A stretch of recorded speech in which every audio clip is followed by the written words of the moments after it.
ओम नमो भगवते वासुदेवाय नमः। प्यारे भक्तगणों, आज है फाल्गुन महीने की कृष्ण पक्ष की विजया एकादशी का व्रत। आप सभी भक्तगणों को विजया एकादशी व्रत की ढेर सारी शुभकामनाएं। लक्ष्मी नारायण आप सभी की मनोकामना को पूर्ण करे। फाल्गुन महीने की कृष्ण पक्ष की एकादशी को विजया एकादशी का व्रत रखा जाता है। पौराणिक मान्यता है कि इस एकादशी का व्रत रखने से प्रभु श्री राम को सफलता मिली थी। विजया एकादशी व्रत का जिक्र पद्म पुराण में किया गया है, जिसके मुताबिक इस एकादशी की व्रत को रखने से विपरीत परिस्थितियों में भी सफलता मिल जाती है। इसके अलावा व्रत कथा को पाठ करने या सुनने से व्यक्ति के सारे पाप नष्ट हो जाते हैं। इसलिए प्यारे भक्तगणों, अगर आप एकादशी का व्रत रखते हैं तो कथा को अनिवार्य रूप से जरूर सुने, क्योंकि कथा के बिना व्रत अधूरा माना जाता है।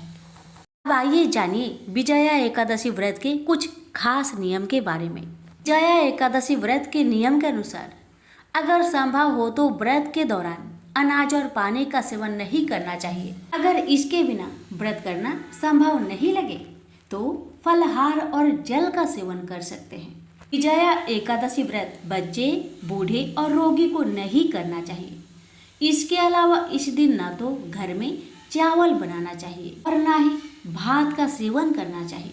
विजया एकादशी व्रत के दिन किसी भी प्रकार की हिंसा नहीं करनी चाहिए। इसके अलावा इस दिन झूठ बोलने से बचना चाहिए। व्रत के दौरान किसी को भी मन, वचन और कर्म से परेशान ना करें। ऐसा करने पर एकादशी व्रत से मिलने वाला पुण्य नष्ट हो जाता है। विजया एकादशी व्रत के दौरान ब्रह्मचार्य का पालन करें और किसी भी प्रकार के नशीले पदार्थों का सेवन करने से परहेज करें। और हाँ, एकादशी व्रत के दिन किसी भी जरूरतमंद व्यक्ति को भोजन कराएं। इससे व्रत का पुण्य प्राप्त होता है। अरे भक्तगणों, अब कथा शुरुआत करने से पहले मैं आप सभी को एकादशी व्रत की तिथि, पारण का मुहूर्त बताना चाहती हूँ। इसके बाद श्रवण करेंगे एकादशी व्रत की दुर्लभ कथा। इसे सुनने से, सुनाने से सभी मनोकामनाएं पूर्ण हो जाती है।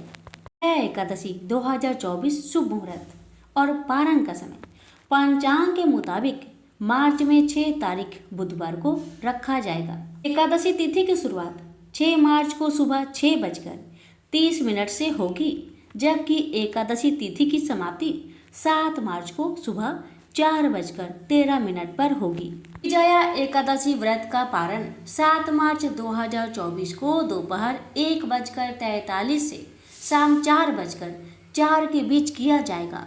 पारण तिथि के दिन हरिवासर समाप्त होने का समय सुबह 9:30 है। आइए प्यारे भक्तगणों, श्री हरि लक्ष्मी नारायण की चरण कमलों का ध्यान लगाकर ही श्रद्धा से हाथ जोड़कर कथा का श्रवण करते हैं। धर्मराज युधिष्ठिर बोले, हे जनार्दन, फाल्गुन माह के कृष्ण पक्ष की एकादशी का क्या नाम है तथा उसकी विधि क्या है? कृपा करके आप मुझे बतलाइए। श्री भगवान बोले, हे राजन, फाल्गुन मास के कृष्ण पक्ष की एकादशी का नाम विजया एकादशी है। इस व्रत के प्रभाव से मनुष्य को विजय प्राप्त होती है। यह व्रत सब व्रतों से उत्तम व्रत है। इस विजया एकादशी की महात्म्य के श्रवण व पठन से समस्त पाप नाश को प्राप्त हो जाते हैं। एक समय देव ऋषि नारद जी ने जगत पिता ब्रह्मा जी से कहा, महाराज, आप मुझसे फाल्गुन मास के कृष्ण पक्ष की एकादशी का विधान कहिए। ब्रह्मा जी कहने लगे कि हे नारद, विजया एकादशी का व्रत पुराने तथा नए पापों को नाश करने वाला है। इस विजया एकादशी की विधि मैंने आज तक किसी से भी नहीं कही। यह समस्त मनुष्य को विजय प्रदान करती है। त्रेता युग में मर्यादा पुरुषोत्तम श्री रामचंद्र जी को जब 14 वर्ष का वनवास हो गया, तब वे श्री लक्ष्मण तथा सीता जी सहित पंचवटी में निवास करने लगे। वहां पर दुष्ट रावण ने जब सीता जी का हरण किया, तब इस समाचार से श्री रामचंद्र जी तथा लक्ष्मण अत्यंत व्याकुल हुए और सीता जी की खोज में चल दिए। घूमते घूमते जब वे मरणासन जटायु के पास पहुंचे तो जटायु उन्हें सीता जी का वृत्तांत सुनाकर स्वर्गलोक चला गया। कुछ आगे जाकर उनकी सुग्रीव से मित्रता हुई और बाली का वध किया। हनुमान जी ने लंका में जाकर सीता जी का पता लगाया और उनसे श्री रामचंद्र जी और सुग्रीव की मित्रता का वर्णन किया। वहां से लौटकर हनुमान जी ने भगवान राम के पास आकर सब समाचार कहे। श्री रामचंद्र जी ने वानर सेना सहित सुग्रीव की सम्मति से लंका को प्रस्थान किया। जब श्री रामचंद्र जी समुद्र से किनारे पहुंचे तब उन्होंने मगरमच्छ आदि से युक्त उस अगाध समुद्र को देखकर लक्ष्मण जी से कहा कि इस समुद्र को हम किस प्रकार से पार करेंगे। श्री लक्ष्मण ने कहा, हे पुराण पुरुषोत्तम, आप आदि पुरुष है, सब कुछ जानते हैं। यहाँ से आधा योजन दूर पर कुमारी द्वीप में बगदालभ्य नाम के मुनि रहते हैं। उन्होंने अनेक ब्रह्मा देखे हैं। आप उनके पास जाकर इसका उपाय पूछिए। लक्ष्मण जी के इस प्रकार के वचन सुनकर श्री रामचंद्र जी बगदालभ्य ऋषि के पास गए और उनको प्रणाम करके बैठ गए। मुनि ने भी उनको मनुष्य रूप धारण किए हुए पुराण पुरुषोत्तम समझकर उनसे पूछा कि हे राम, आपका आना कैसे हुआ। रामचंद्र जी कहने लगे कि हे ऋषि, मैं अपनी सेना सहित यहाँ आया हूँ और राक्षसों को जीतने के लिए लंका जा रहा हूँ। आप कृपा करके समुद्र पार करने का कोई उपाय बतलाए। मैं इसी कारण आपके पास आया हूँ। बगदालभ्य ऋषि बोले कि हे राम, फाल्गुन मास के कृष्णा पक्ष की एकादशी का उत्तम व्रत करने से निश्चय ही आपकी विजय होगी। साथ ही आप समुद्र भी अवश्य पार कर लेंगे। इस व्रत की विधि यह है कि दसवीं के दिन स्वर्ण, चांदी, तांबा या मिट्टी का एक घड़ा बनाए। उस घड़े को जल से भरकर तथा 5 पल्लव रख वेदिका पर स्थापित करे। उस घड़े के नीचे सतनजा और ऊपर जौ रखे। उस पर श्री नारायण भगवान की स्वर्ण की मूर्ति स्थापित करे। एकादशी के दिन स्नान आदि से निवृत्त होकर धूप, दीप, नवत, नारियल आदि से भगवान की पूजा करे। तत्पश्चात घड़े के सामने बैठकर दिन व्यतीत करे और रात्रि को भी उसी प्रकार बैठे रहकर जागरण करे। द्वादशी के दिन नित्य नियम से निवृत्त होकर उस घड़े को ब्राह्मण को दे दे। हे राम, यदि तुम भी इस व्रत को सेनापतियों सहित करोगे तो तुम्हारी विजय अवश्य होगी। श्री रामचंद्र जी ने ऋषि की कथा अनुसार इस व्रत को किया और इसके प्रभाव से दैत्यों पर विजय पाई। अतः हे राजन, जो कोई मनुष्य विधि पूर्वक इस व्रत को करेगा, दोनों लोकों में उसकी अवश्य विजय होगी। श्री ब्रह्मा जी ने नारद जी से कहा था कि हे पुत्र, जो कोई इस व्रत के महात्म्य को पढ़ता है या सुनता है, उसको वाजपेयी यज्ञ का फल प्राप्त होता है। तो प्रेम से बोलिए, लक्ष्मी नारायण की जय, श्री रामचंद्र की जय। एक गांव में एक साहूकार रहता था। साहूकार के एक बेटी थी। वह हर रोज पीपल सींचने जाती थी। पीपल के वृक्ष में से लक्ष्मी जी प्रकट होती थी और चली जाती। एक दिन लक्ष्मी जी ने साहूकार की बेटी से कहा, तू मेरी सहेली बन जा। तब लड़की ने कहा कि मैं अपने पिता से पूछकर कल आऊंगी। साहूकार की बेटी ने घर जाकर अपने पिता को सारी बात कह दी। तब उसके पिताजी बोले, वह तो लक्ष्मी जी है, अपने को और क्या चाहिए, तू लक्ष्मी जी की सहेली बन जा। दूसरे दिन वह लड़की फिर गई। तब लक्ष्मी जी पीपल के पेड़ से निकलकर आई और कहा, सहेली बन जा। तो लड़की ने कहा, बन जाऊंगी, और दोनों सहेली बन गई। लक्ष्मी जी ने उसको खाने का न्योता दिया। घर आकर लड़की ने माँ बाप को कहा कि मेरी सहेली ने मुझे खाने का न्योता दिया है। तब बाप ने कहा कि सहेली के जिम्ने जाइयो, पर घर को संभाल कर जाना। तब वह लक्ष्मी जी के यहाँ जीमने गई तो लक्ष्मी जी ने उसे साल दुसाला ओढ़ने के लिए दिया, रुपए दिए, सोने की चौकी, सोने की थाली में 36 प्रकार का भोजन करा दिया। जिम कर जब वह जाने लगी तो लक्ष्मी जी ने पल्ला पकड़ लिया और कहा कि मैं भी तेरे घर जिमने आऊंगी। तो उसने कहा आ जाइयो। वह घर आकर चुपचाप बैठ गई। तब बाप ने पूछा कि बेटी, सहेली की यहाँ जिम करा गई और तू उदास क्यों बैठी है? तो उसने कहा पिताजी, मेरे को लक्ष्मी जी ने इतना दिया, अनेक प्रकार के भोजन कराए, परंतु मैं कैसे जिमाऊंगी? अपने घर में तो कुछ भी नहीं है। तब उसके पिता ने कहा कि गोबर मिट्टी से चौका लगाकर घर की सफाई कर ले, 4 मुख वाला दिया जलाकर लक्ष्मी जी का नाम लेकर रसोई में बैठ जाना। लड़की सफाई करके लड्डू लेकर बैठ गई।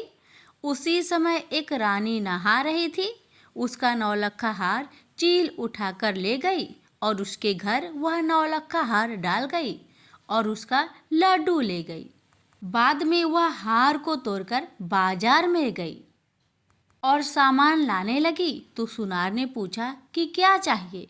तब उसने कहा कि सोने की चौकी, सोने का थाल, साल दुसाला दे, मोहर दे और सामग्री दे, 36 प्रकार का भोजन हो जाए इतना सामान दे। सारी चीज़ें लेकर बहुत तैयारी करी और रसोई बनाई। तब गणेश जी से कहा कि लक्ष्मी जी को बुलाओ। आगे आगे गणेश जी और पीछे पीछे लक्ष्मी जी आई। उसने फिर चौकी डाल दी और कहा सहेली, चौकी पर बैठ जा। जब लक्ष्मी जी ने कहा सहेली, चौकी पर तो राजा रानी की भी नहीं बैठी, किसी के भी नहीं बैठी, तो उसने कहा कि मेरे यहाँ तो बैठना पड़ेगा। फिर लक्ष्मी जी चौकी पर बैठ गई। तब उसने बहुत खातिर की, जैसे लक्ष्मी ने करी थी वैसे ही उसने करी। लक्ष्मी जी उस पर खुश हो गई। घर में खूब रुपया एवं लक्ष्मी हो गए। साहूकार की बेटी ने कहा मैं अभी आ रही हूँ, तुम यहीं बैठी रहना, और वह चली गई। लक्ष्मी जी गई नहीं और चौकी पर बैठी रही। उसको बहुत दौलत दी। हे लक्ष्मी जी, जैसा तुमने साहूकार की बेटी को दिया वैसा सबको देना। कहानी सुनते, हुकारा भरते अपने सारे परिवार को दियो। पीहर में देना, ससुराल में देना, बेटे पोते को देना। हे लक्ष्मी माता, सबका कष्ट दूर करना, दरिद्रता दूर करना, सबकी मनोकामना पूर्ण करना। प्रेम से बोलिए लक्ष्मी माता की जय, गणेश महाराज की जय। अर्जुन ने पूछा, हे केशव, मैं संन्यास एवं त्याग के तत्व पृथक पृथक जानने की इच्छा करता हूँ। श्री कृष्ण बोले, हे पार्थ, कामना वाले कर्मों के त्याग को ज्ञानी लोग संन्यास मानते हैं और अज्ञानी पुरुष फल के त्याग को त्याग कहते हैं। कोई पंडित कर्म को दोष युक्त जानकर त्यागना ठीक कहते हैं। कोई यज्ञ, दान, तप आदि कर्मों को छोड़ने योग्य बताते हैं। हे भारत, त्याग के विषय में मेरा ऐसा मत है कि त्याग 3 प्रकार के हैं। यज्ञ, दान, तप आदि कर्मों को नहीं त्यागना चाहिए। ये सब कर्म आसक्त और फल को त्याग कर करने चाहिए। मेरे निश्चय मत यही है जो सर्वोत्तम है। अपने नियमित कर्मों का त्यागना उचित नहीं है। यह मोहवश ऐसा किया जाए तो वह तामस त्याग है, कर्म दुखप्रद है। यह विचार कर एवं शरीर के कलेश के भय से जो त्याग करता है उसे त्याग का फल नहीं मिलता। यह राजस त्याग कहलाता है। हे अर्जुन, अपना नियमित कर्म अवश्य करने योग्य है। फल तथा आसक्त को त्याग कर जो कर्म किया जाता है वह सात्विक कर्म है। जो दुखदायक कर्म से देश नहीं करता तथा सुखदायक कर्म से प्रीति नहीं करता वह त्यागी, सत्यशील, बुद्धिमान तथा मुक्ति की योग्य है। देहधारी संपूर्ण कर्मों का त्याग नहीं कर सकता। कर्म का फल त्याग कर कर्म करने वाला त्यागी है। कर्मफल 3 प्रकार के हैं, अनिष्ट, इष्ट एवं मित्र। जो त्याग नहीं करते उनको ये मरने के बाद मिलते हैं और त्यागियों को नहीं मिलते। हे महाबाहो, संपूर्ण कर्मों की सिद्धि के लिए 5 प्रकार सांख्य शास्त्र में कहे हैं, उनको सुनो। शरीर कर्ता, साधन, पृथक पृथक चेष्टाएं और देव शरीर, वाणी एवं मन से जो भला बुरा कार्य किया जाता है उसके ये 5 कारण हैं। वह दुर्मति कुछ नहीं जानता जिसको यह अहंकार नहीं है कि मैं करता हूँ, और जिसकी बुद्धि कर्मों में लिप्त नहीं है, वह मनुष्य प्राणियों को मारकर भी उनको नहीं मारता और उनमें नहीं बंधता। ज्ञान, गृह और ज्ञाता ये 3 ही कर्मों के प्रेरक है। कारण, कर्म और कर्ता ये 3 कर्म के साधन हैं। सांख्य शास्त्र में ज्ञान, कर्म और कर्ता ये सत्वादिक गुण के भेद 3 प्रकार के हैं, इनको भी सुनो। जब भिन्न भिन्न प्राणियों में एक अविनाशी अविभक्त सत्ता जो दिखता है, वह ज्ञान सात्विक कहलाता है। जिस ज्ञान से प्राणियों में नाना प्रकार की सत्ता दिखाई देती है उसको राजस ज्ञान जानो। ऐसा ज्ञान जिसके बिना कारण और सर्वार्थ के जाने एक ही कार्य में लगा रहे, वह अल्प और तामस है। फल की इच्छा ना करके जो नित्य कर्म संग देश को त्याग कर किया जाता है, जो फल की इच्छा एवं अहंकार से बड़े यत्न से किया जाता है, वह राजस कर्म है। जो कर्म परिमाण धन का खर्च दूसरे की पीड़ा और अपना पुरुषार्थ न जानकर मोहबस किया जाता है, वह तामस कर्म कहलाता है। संग से रहित अहंकार, धैर्य और उत्साह युक्त सिद्ध व असिद्धि में समान रहता है, वह सात्विक कर्म कहलाता है। गुण की तरह बुद्धि और धर्म के इनके भी 3 भेद है, सुनो। जो बुद्धि प्रवृत्ति, निवृत्ति, कर्तव्य, अकर्तव्य, भय, अभय और बंधन मोक्ष को जानता है, वह सात्विकी है। हे पार्थ, जिससे धर्म अधर्म और कर्तव्य अकर्तव्य का ठीक निश्चय नहीं होता, वह राजसी है। जिस अज्ञान से ढकी बुद्धि करके मनुष्य अधर्म को धर्म मानता है, वह तामसी है। जो कथा प्रसंग से फल की इच्छा करता है, जो धर्म अर्थ काम को धारण करता है, वह राजसी वृत्ति है। जो मूर्ख निंद्रा, भय, शोक, विषाद एवं मद को नहीं त्यागता, वह तामसी वृत्ति है। अब 3 प्रकार के सुखों को सुनो। जिसका योगाभ्यास में चित रहता है, उसके दुख का अंत हो जाता है। सुख सात्विक है, आरंभ में विष के समान और अंत में अमृत के तुल्य होता है। सुख आरंभ में अमृत तुल्य, अंत में विष के तुल्य विषयों और इंद्रियों के संयोग से होता है, उसे राजसी सुख कहते हैं। जो सुख आदि और अंत दोनों में मनुष्य को मोह में फंसाता है और जो आलस्य तथा प्रमोद से उत्पन्न होता है, वह तामस सुख है।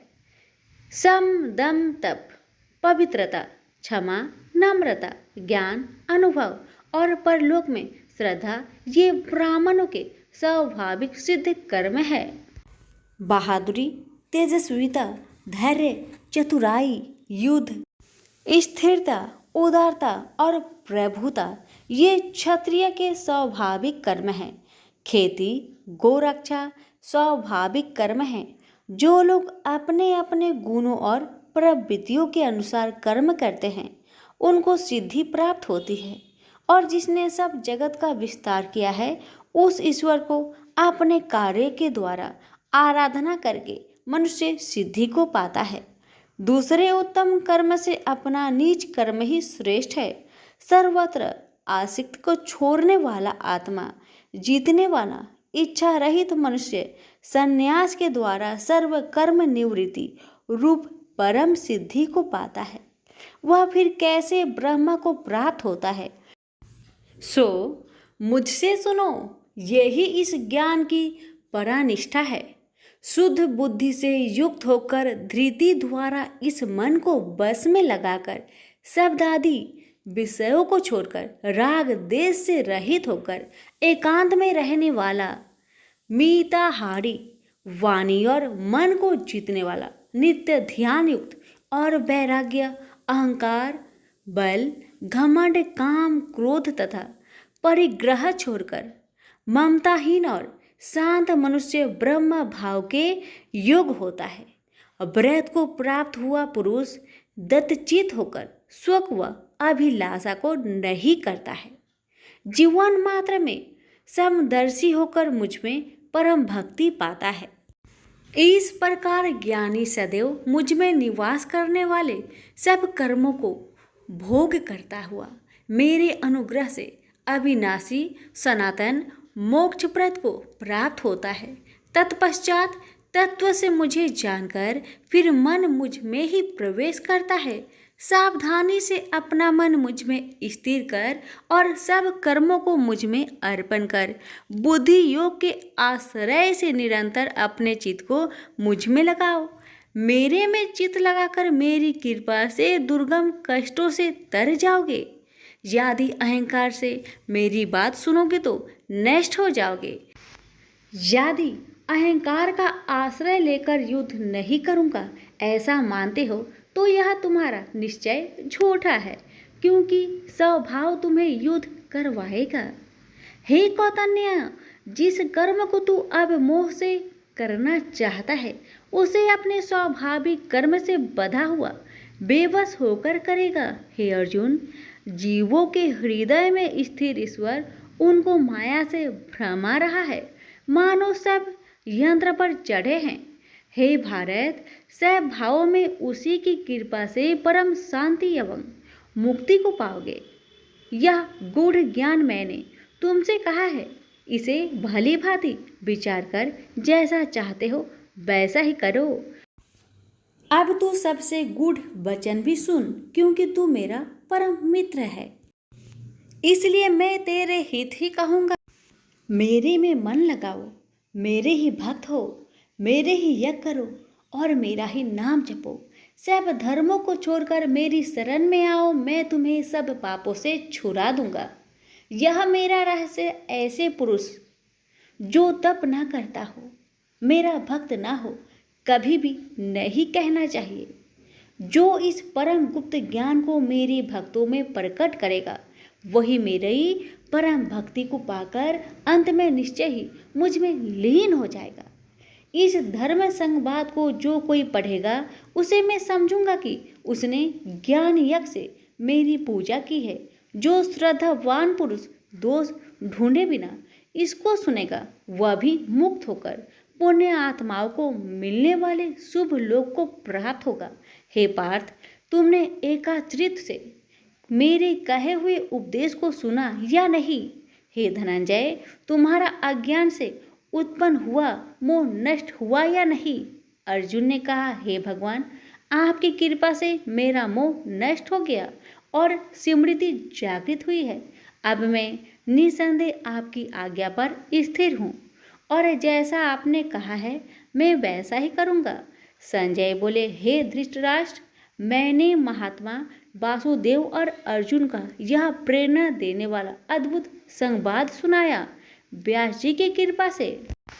साक्षात योगेश्वर श्री कृष्ण जी के मुख से इस परम गुहा संवाद को मैंने सुना।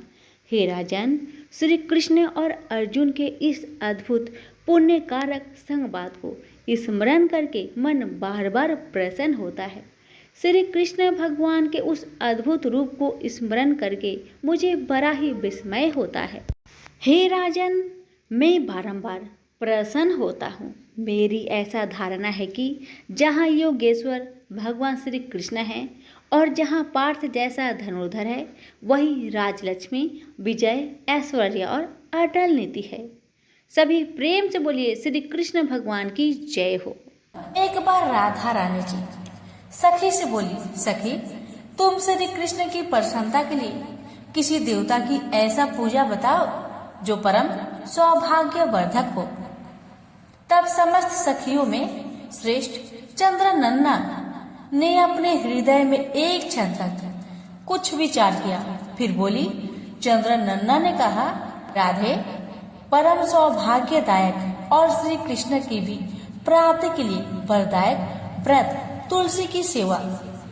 तुम्हें तुलसी का सेवा का ही नियम लेना चाहिए, क्योंकि तुलसी का यदि स्पर्श अथवा ध्यान, नाम, संकीर्तन, आरोपण, सिंचन किया जाए तो महान पुण्यप्रद होता है। राधे, जो प्रतिदिन तुलसी की 9 प्रकार से भक्ति करते हैं वे कोटि सहस्त्र योग तक अपने उस सत्कृत्य का उत्तम फल भोगते हैं। मनुष्य की लगाई हुई तुलसी जब तक शाखा पर शाखा, बीज, पुष्प और सुंदर दलों के साथ पृथ्वी पर बढ़ती रहती है, तब तक उनके वंश में जो जो जन्म लेता है वो सभी हो हजार कल्पों तक श्री हरि के धाम में निवास करते हैं। जो तुलसी मंजरी सिर पर रखकर प्राण त्याग करता है वो सैकड़ों पापों से युक्त क्यों न हो, यमराज उसकी ओर देख भी नहीं सकता। इस प्रकार चंद्रनन्ना की कही बात सुनकर राजेश्वरी श्री राधा ने साक्षात श्री हरि को संतुष्ट करने वाले तुलसी सेवन का व्रत आरंभ किया। केतकी वन में 100 हाथ गोलाकार भूमि पर बहुत ऊंचा और अत्यंत मनोहर श्री तुलसी का मंदिर बनवाया, जिसकी दीवार सोने से जड़ी थी और किनारे किनारे पद्म राग मणि लगी थी। वह सुंदर सुंदर पन्ने हीरे और मोतियों के परकोटे से अत्यंत सुशोभित था और उसके चारों ओर परिक्रमा के लिए गली बनाई गई थी, जिसकी भूमि चिंतामणि से मंडित थी। ऐसे तुलसी मंदिर के मध्य भाग में हरे पल्लवों से सुशोभित तुलसी की स्थापना करके श्री राधा ने अभिजीत मुहूर्त में उनकी सेवा पारण की। व्रत आरंभ करके उन्होंने प्रत्येक मास पृथक पृथक रस से तुलसी को सींचा। कार्तिक महीने में दूध से सींचा, मार्गशीर्ष मास में ईख के रस से सींचा, पौष में दक्षरा रस से, माघ में 12 मासी आम के रस से, फाल्गुन मास में अनेक वस्तुओं से मिश्रित मिश्री के रस से और चैत्र मास में पंचामृत से सींचा और वैशाख कृष्ण प्रतिपदा के दिन उद्यापन का उत्सव किया। उन्होंने 2 लाख ब्राह्मणों को 56 भोगों से तृप्त करके वस्त्र और आभूषणों के साथ दक्षिणा दी। मोटे मोटे दिव्य मोतियों का एक भार और स्वर्ण का एक कोटि भार श्री गंगाचार्य को दिया। उस समय आकाश से देवता तुलसी मंदिर पर फूलों की वर्षा करने लगे। उसी समय स्वर्ण सिंहासन पर विराजमान हरिप्रिया तुलसी देवी प्रकट हुई। उनके 4 भुजाएं थी, कमल दल के समान विशाल नेत्र थे, 16 वर्ष की सी अवस्था और श्याम कांति थी। मस्तक पर हेममय किरीट प्रकाशित था और कानों में कंचनमय कुंडल झलमला रहे थे। गरुड़ से उतरकर तुलसी देवी ने रंगवल्ली जैसे श्री राधा जी को अपनी भुजाओं से अंक में भर लिया और उनके मुख चंद्र का चुम्बन किया। तुलसी बोली, कलावती राधे, मैं तुम्हारी भक्ति से प्रसन्न हूँ। यहाँ इंद्रिय, मन, बुद्धि और चित्त द्वारा जो जो मनोरथ तुमने किया है वह सब तुम्हारे सम्मुख सफल हो। इस प्रकार हरिप्रिया तुलसी को प्रणाम करके वृषभानु नंदिनी राधा ने उनसे कहा, देवी, गोविंद के युगल चरणों में मेरी अहेतु की भक्ति बनी रहे। तब तथास्तु कहकर हरिप्रिया अंतर्ध्यान हो गई। इस प्रकार पृथ्वी पर जो मनुष्य श्री राधा जी के इस विचित्र उपाख्यान को सुनता है वह भगवान को पाकर कृत्य कृत्य हो जाता है। प्रेम से बोलिए तुलसी माता की जय। एक बार की बात है, एक संत गणेश जी के बहुत बड़े भक्त थे। वह प्रेम भरे हृदय से पूरे दिन गणेश जी की सेवा में लगे रहते थे। प्रातःकाल उन्हें बड़े प्रेम से उठाना, स्नान आदि करवाकर वह उन्हें अत्यंत प्रेम के साथ अपने हाथों से भोग लगाते और उसके बाद वह उनके भजन कीर्तन में लीन हो जाते थे और रात्रि में भक्ति और प्रेम से परिपूर्ण हो वह उनको सुलाकर स्वयं सोते थे। यह कार्य उनकी दिनचर्या बन गया था। ऐसा प्रतिदिन करते करते उनका समय कब व्यतीत हो जाता था उन्हें स्वयं भी इस बात की ज्ञात नहीं थी। वह जहाँ भी जाते वह गणेश जी को अपने संग ले जाते। हर क्षण उन्हें सिर्फ गणेश जी का ध्यान रहता। वह सिर्फ उनकी ही बात क्या करते और गणेश जी भी उन संत की सेवा भाव से अति प्रसन्न रहते थे। वो कहते हैं न कि भगवान को सिर्फ भक्त का प्रेम भरा हृदय चाहिए और कुछ भी नहीं। यह बात इस कहानी से सिद्ध हो जाती है कि भगवान को सिर्फ प्रेम और भक्ति की शक्ति से ही बस में किया जा सकता है। एक बार वह संत कुछ अन्य संतों के साथ ट्रेन की यात्रा कर रहे थे। वह संत अपने साथ गणेश जी को भी अपनी यात्रा में ले आए और अपनी साथ वाली सीट पर उन्हें विराजमान कर उनको प्रणाम किया। अब उन संत ने अन्य संतों के साथ मिलकर प्रभु की भक्ति में ओल प्रेत होकर प्रभु का भजन कीर्तन आरंभ कर दिए। गणेश भजन और कीर्तन की समाप्ति के पश्चात वह सभी संत प्रभु भक्ति की चर्चा में लीन हो गए और कब उनकी मंजिल आ गई उन्हें पता भी नहीं चला। सभी संत एक साथ ट्रेन से नीचे उतरकर स्टेशन से बाहर आ गए और आश्रम पहुंच गए। आश्रम में पहुंचकर जब उन संत का भोजन का समय हुआ तो उन संत ने सोचा कि गणेश जी के भोग का समय भी हो चुका होगा। बिना गणेश जी को भोग लगाए मैं भोजन कैसे ग्रहण कर सकता हूँ? और गणेश जी को भोग लगाने के लिए भोग की तैयारी करने लगे। किंतु यह क्या, जब वह संत भोग लगाने के लिए गणेश जी को अपने बक्से में से निकालने लगे तो गणेश जी तो वहां पर विराजमान थे ही नहीं। यह दृश्य देखकर संत को बहुत आघात लगा। वह अपने चारों तरफ गणेश जी को ढूंढने लगे किंतु गणेश जी नहीं मिले। वह संत निराश हो गए। अब उन्होंने अपनी व्यवस्था अन्य संतों से ही कही तो सभी संत मिलकर पूरे आश्रम में गणेश जी को ढूंढने लगे किंतु गणेश जी कहीं नहीं मिले। अब वह संत और ज्यादा निराश होने लगे। वह सोचने लगे कि बिना गणेश जी की मैं क्या करूँगा। यह बात सोचते सोचते उनके नेत्रों से अश्रु की धारा बहने लगी। यह देख अन्य संत उन सज्जन संत को समझाने लगे कि कोई बात नहीं, यदि आपके गणेश जी नहीं मिल रहे हैं तो हम आपको दूसरा गणेश जी लाकर दे देंगे, किंतु आप अपना मन हल्का मत करिए।